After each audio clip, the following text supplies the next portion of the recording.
Hello friends, आइए आज हम वेस्टर्न डिस्टर्बेंस पश्चिमी विक्षोभ के बारे में कुछ पढ़ते हैं, समझते हैं। सबसे पहले पिछले 2 महीने अप्रैल और मई के 2 महीने हमारे यहाँ लू चलती थी, गर्मी अधिक होती थी, तापमान अधिक और वायु दबाव कम होता था। लेकिन अप्रैल और मई के महीने में हमारे यहाँ ठंडा मीठा मौसम रहा, कई बार वर्षा हुई और उसके साथ साथ तापमान सामान्य से कम रहा। आमतौर पर हमारे मित्र, हमारे साथी ये कहने लगे कि ये बेमौसमी बरसात आ रही है, ये जलवायु में परिवर्तन हो रहा है। लेकिन मौसम वैज्ञानिक ये कहते हैं कि ये वर्षा पश्चिमी विक्षोभ के कारण हो रही है। आइए एक भूगोलवेत्ता के नाते हम इस पश्चिमी विक्षोभ को समझना चाहते हैं, इसको जानना चाहते हैं। आज के इस लेक्चर में हम पश्चिमी विक्षोभ के बारे में पढ़ते हैं और समझते हैं। किसी भी स्थान की जलवायु को प्रभावित करने वाले कारक हम पढ़ते आए हैं कि उस स्थान की अक्षांशीय स्थिति क्या है, समुद्र तल से ऊंचाई क्या है, समुद्र से दूरी क्या है, उच्चावच कैसा है, उसके साथ साथ जेट स्ट्रीम्स का प्रभाव और वायु राशियों का प्रभाव कैसा है। उसके साथ साथ 2 कारण भारत की जलवायु को जो बहुत अधिक प्रभावित करते हैं, जो भारत में वर्षा लेकर आते हैं, वो 2 कारण क्या हैं। एक ट्रॉपिकल डिप्रेशंस जो मानसून की पवनों के साथ मानसून की पवनों को खींच कर लाते हैं और भारत में जुलाई, अगस्त, सितंबर इन महीनों के अंदर वर्षा करते हैं। और दूसरा कारण क्या है? दूसरा कारण है ये इनफ्लो ऑफ वेस्टर्न डिस्टर्बेंसेस, पश्चिमी विक्षोभ आने से भारत में, उत्तरी पश्चिमी भारत में शीत ऋतु के अंदर वर्षा होती है। रबी की फसलों के लिए ये वर्षा बहुत ही अच्छी मानी जाती है और हमारे यहाँ बहुत कम वर्षा, लेकिन हमारे किसान भाइयों के लिए सोना बरसता है, ऐसा माना जाता है। लेकिन इस वर्ष 2023 के अंदर ये वर्षा अप्रैल और मई के महीने में हुई। आइए हम समझते हैं, जानते हैं कि ये पश्चिमी विक्षोभ क्या है, कहाँ से आते हैं, कब आते हैं, क्यों आते हैं। इन सब प्रश्नों के उत्तर आज के इस लेक्चर में हम ढूंढते हैं। सबसे पहले ये एक उपग्रह से लिया गया चित्र, सैटेलाइट इमेजरी है हमारे पास, जो बता रही है कि फरवरी के महीने के ली गई ये इमेजरी कि किस तरह से पश्चिम दिशा से बादलों का एक समूह, बादल, बहुत सारे बादल पश्चिम से पूर्व की ओर, भारत की ओर आ रहे हैं और ये सर्दी के महीनों में वर्षा करें। इसी तरह से ये भी समाचार पत्रों में एक चित्र समेत लेख आया कि किस तरह से फोरकास्ट की गई, भविष्यवाणी की गई कि पश्चिम दिशा से ये बादल आ रहे हैं और इस तरह से मौसम में बदलाव होगा, मौसम के अंदर परिवर्तन हो जाएगा। ऐसे हमारे साइंटिस्ट फोरकास्ट करते रहते हैं और हमें समय से आने से पहले अपनी सब सूचनाएं हमें देते रहते हैं। क्या है पश्चिमी विक्षोभ? जैसे कि डेफिनेशन से पता लग रहा है, नाम से समझ आ रहा है, पश्चिम दिशा से आने वाले विक्षोभ का यहाँ अर्थ है एक तरह का चक्रवात, एक पवन, परिवर्तनशील, मौसम को बदलने वाली पवन जो वहाँ के मौसम को बदल देगी, उसे हम पश्चिमी विक्षोभ कह रहे हैं। इनकी उत्पत्ति कहाँ होती है? टेम्परेट जोन के अंदर 30 से 60 डिग्री अक्षांशों के बीच इनकी उत्पत्ति होती है। और इनकी उत्पत्ति देखिए, हमारे भारत से 7 से 8 हजार किलोमीटर पश्चिम के अंदर भूमध्य सागर पर इनकी उत्पत्ति होती है। इन्हें हम टेम्परेट साइक्लोन भी कह देते हैं, एक्स्ट्रा ट्रॉपिकल साइक्लोन भी कह देते हैं, वेव साइक्लोन भी कह देते हैं। शीतोष्ण कटिबंध में आने वाले चक्रवात उसको हम नाम दे रहे हैं, ये अलग अलग नाम से हम इसको जानते हैं। लेकिन जब ये भारत तक पहुंचते हैं, कितने पहुंचते हैं, ये फैक्टर्स हैं हमारे पास। 5 फैक्टर्स हमने लिखे हैं। सबसे पहला फैक्टर है कि जहां जिस स्थान पर टेम्परेट साइक्लोन की उत्पत्ति हुई है वो कितना शक्तिशाली है, कितने क्षेत्रफल में फैला हुआ है, intensity of the temperate cyclone. Second is source of moisture, जो जल स्रोत है, भूमध्य सागर, कैस्पियन सागर और उसके पीछे अटलांटिक महासागर, ये उसके लिए मॉइस्चर के सोर्स हैं, जलवाष्प के लिए ये जरूरी है। पछुआ पवनें भूसतह पर जो हमारे इस पृथ्वी पर चलती हैं, उसके साथ साथ जेट स्ट्रीम जो ऊपरी वायुमंडल में चलती है, और इस भूसतह के ऊपर वायु दबाव का वितरण और पवनों को अगर आप जोड़ दें तो ये 5 अलग अलग फैक्टर हैं जो हमारे यहाँ पर पश्चिमी विक्षोभ को लेकर आते हैं और मुख्यतः सर्दियों के महीने में वर्षा करते हैं, मौसम को बदल देते हैं। हमारे यहाँ सारा का सारा मौसम बदल जाता है। आइए इसे विस्तार से समझते हैं, इन्हें डायग्राम्स की मदद से हम समझते हैं और जानते हैं। देखिए, सबसे पहले डायग्राम अगर आप ग्लोब पर देखेंगे तो ये हमारे यहाँ भूमध्य सागर, और इस भूमध्य सागर से ये ब्लैक सी, कैस्पियन सी, इन क्षेत्र से लगभग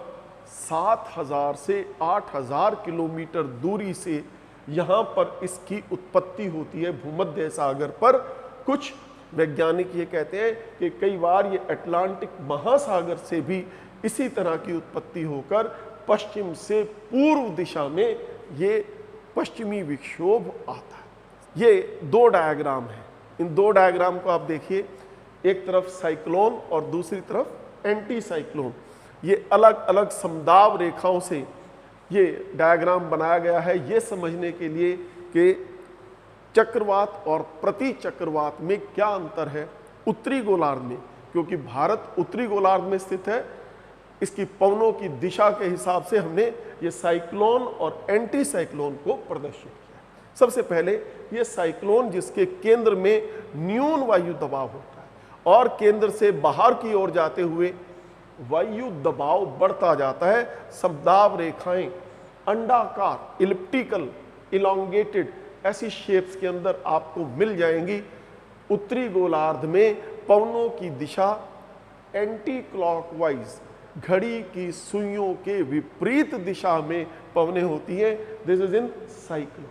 और इसके साथ साथ एक और भी शब्द यहाँ पे लिखा हुआ है, एडियाबैटिक कूलिंग। इस स्थिति के अंदर वर्षा होगी, तापमान कम हो जाएगा, प्रेसिपिटेशन, ऐसी क्रियाएं इस साइक्लोन के अंदर आपको देखने को मिल सकती हैं। हमें ये याद रखना है कि उत्तरी गोलार्ध में चक्रवात में पवनों की दिशा घड़ी की सुइयों की विपरीत दिशा एंटी क्लॉकवाइज होगी। अब ये हमारा एंटी साइक्लोन है। एंटी साइक्लोन का मतलब यह है कि केंद्र के अंदर उच्च वायु दबाव और केंद्र से बाहर जाते हुए न्यून। देखिए कैसे 1000, 900, 800 और 700 अलग अलग जो है समदाब रेखाएं, वायु का दबाव केंद्र में अधिक और केंद्र से बाहर धीरे धीरे कम होता चला जा रहा है। ऐसी स्थिति के अंदर हम ये कहते हैं कि पवनों की दिशा कैसी होगी, क्लॉकवाइज हो जाएगी, घड़ी की सुइयों के अनुरूप हो जाएगी और इसके अंदर वर्षा नहीं होगी। एडियाबैटिक वार्मिंग की क्रिया हमारे उत्तरी गोलार्ध के अंदर फरवरी और मार्च के महीने में जब खिली हुई धूप होती है उस समय मौसम सुहावना होता है। आप समझिए प्रति चक्रवात की अवस्था होती है और जब बहुत तेज हवाएं चलें, बहुत तेज वर्षा हो, साइक्लोन, जब वायु का दबाव कम हो जाए, ऐसी स्थिति में चक्रवात की स्थिति होती है। वेस्टर्न डिस्टरबेंस की उत्पत्ति चक्रवातीय स्थिति में होती है। नेक्स्ट वी हैव कि ये चक्रवात दो प्रकार का हो सकता है। आपने चक्रवात को समझ लिया, तो चक्रवात के दो रूप हो सकते हैं। एक चक्रवात है टेम्परेट साइक्लोन, इसको हम बोलते हैं, जो दो विपरीत स्वभाव की वायु राशियों के मिलने से बनता है। ये दोनों वायु राशियां, एक ठंडी एक गर्म, या एक उष्ण और एक आर्द्र, विपरीत स्वभाव की वायु राशियों के मिलने से शीतोष्ण कटिबंध में जो चक्रवात आता है उसको हम टेम्परेट साइक्लोन कहते हैं। वो लगभग इस तरह से बनता है। और हमारे यहाँ उष्ण कटिबंध में जो चक्रवात आते हैं इनको हम उष्ण कटिबंधीय चक्रवात के नाम से जानते हैं। इनको हम तूफान के नाम से जानते हैं। समुद्रों के ऊपर जब इनकी उत्पत्ति होती है तो इस तरह से ये चक्रवात हमें इसकी समदाब रेखाएं ऐसे गोलाकार आकृति के अंदर हमें नजर आती हैं। और इस टेम्परेट साइक्लोन के अंदर फ्रंट्स बनते हैं, वार्म फ्रंट, कोल्ड फ्रंट, और यहाँ पर ये दोनों के अंदर अंतर स्पष्ट करने की कोशिश की गई है कि चक्रवात शीतोष्ण कटिबंध और उष्ण कटिबंध दोनों के अंदर अलग अलग होती है। ये चित्र इस बात को याद करने के लिए, समझने के लिए है कि इस पृथ्वी पर जो सन्मार्गी पवनें, पछुआ पवनें, ध्रुवीय पवनें चलती हैं, जिनको हम प्लैनेटरी विंड्स बोलते हैं, जो समस्त पृथ्वी पर पूरा साल चलती हैं। लेकिन यहाँ हमें इस बात को ध्यान रखना है, इस बात को समझना है कि शीतोष्ण कटिबंध के अंदर ये पछुआ पवनें चलती हैं। ये हमारी भूमध्य रेखीय न्यून वायु दबाव, उपोष्ण कटिबंधीय उच्च वायु दबाव और शीतोष्ण कटिबंधीय न्यून वायु दबाव, इन दोनों के बीच में ये पछुआ पवनें चलती हैं। पश्चिम से पूर्व दिशा की ओर चलती हैं, जो पश्चिमी विक्षोभ को भूमध्य सागर से हमारे इस क्षेत्र की ओर, हमारे भारत की ओर लेकर आती हैं। ये भी एक फैक्टर है जो पश्चिमी विक्षोभों को प्रभावित कर। Next we have is jet streams. ये सब चीज़ें वायु दबाव वाले चैप्टर में हम पढ़ चुके हैं। यहाँ ये फैक्टर्स हैं पश्चिमी विक्षोभ के, इसलिए मैं आपसे डिस्कस कर रहा हूँ। ये चित्र आप पढ़ चुके हैं कि किस तरह से उष्ण कटिबंध के ऊपर ये हेडले सेल, शीतोष्ण कटिबंध के ऊपर फेरल सेल, और ध्रुवों के आसपास ये पोलर सेल, ये हमें पवनों का परिसंचरण देखने को मिलता है। और इस परिसंचरण में उष्ण और शीतोष्ण कटिबंध के बीच में हमारे पास सब ट्रॉपिकल जेट स्ट्रीम, और यहाँ टेम्परेट जोन के अंदर हमारे पास पोलर जेट स्ट्रीम। ये दो जेट स्ट्रीम जो इस तरह से इस पृथ्वी के ऊपर ये सर्पिल आकार की इस तरह से आपको देखने को मिलती है।